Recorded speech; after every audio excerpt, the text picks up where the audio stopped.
बिहार के मुख्यमंत्री नीतीश कुमार को यूं ही नहीं राजनीति का खिलाड़ी कहा जाता है।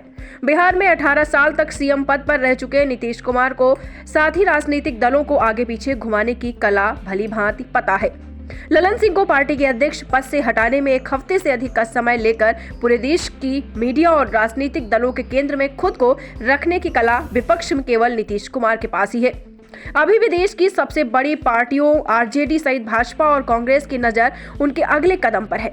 कोई भी नहीं समझ पा रहा है कि नीतीश कुमार का अगला कदम क्या होगा। नीतीश कुमार इस बीच अपने उद्देश्य में पूरी तरीके से सफल दिख रहे हैं। कांग्रेस और आरजेडी को तो उन्होंने घुटने टेकने पर मजबूर कर दिया और बीजेपी के भी बोल उनके लिए सॉफ्ट हो गए।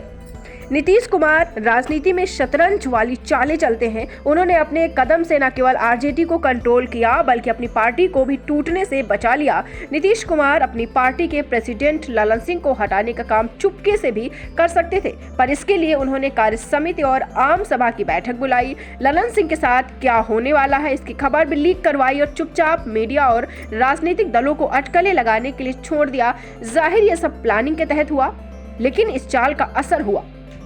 बताया जा रहा है कि प्रदेश के डिप्टी सीएम तेजस्वी प्रसाद यादव, जो कई दिनों से मुख्यमंत्री से मिल भी नहीं रहे थे, सीएम आवास पहुंचे। ईडी के सामने तेजस्वी की पेशी है। मुख्यमंत्री नीतीश कुमार पिछले कुछ दिनों से न लालू यादव से बातचीत कर रहे हैं और न ही तेजस्वी से।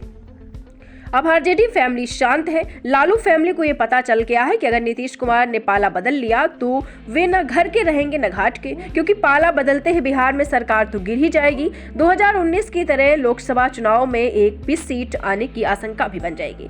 फिलहाल नीतीश की घुड़की से लोकसभा चुनावों तक लालू और तेजस्वी अब शांत रहने वाले हैं। हालांकि इसके पीछे एक कारण और बताया जा रहा है कि ईडी की पूछताछ के बाद तेजस्वी की गिरफ्तारी का डर भी आरजेडी को सता रहा है। नीतीश कुमार अपने पत्ते नहीं खोल रहे। वो जानते हैं कि लोकसभा चुनाव के पहले उनकी शर्तें बीजेपी और आरजेडी दोनों ही पार्टियां मान सकती हैं। लेकिन एक बात तो आपको ध्यान रखनी होगी कि नीतीश कुमार मंझे हुए खिलाड़ी हैं। दीक्षांत एडुटेक लाया है दीक्षांत डिजिटल क्लास। दीक्षांत डिजिटल क्लास का उपयोग कर छात्र बना सकते हैं पढ़ाई को बेहद आसान और मजेदार। दीक्षांत डिजिटल क्लास को स्कूल में बैठकर देखना है तो पेन ड्राइव और स्मार्ट टीवी बनेगा सही माध्यम। चलिए अब ये भी जानते हैं कि दीक्षांत डिजिटल क्लास का फी स्ट्रक्चर क्या होगा।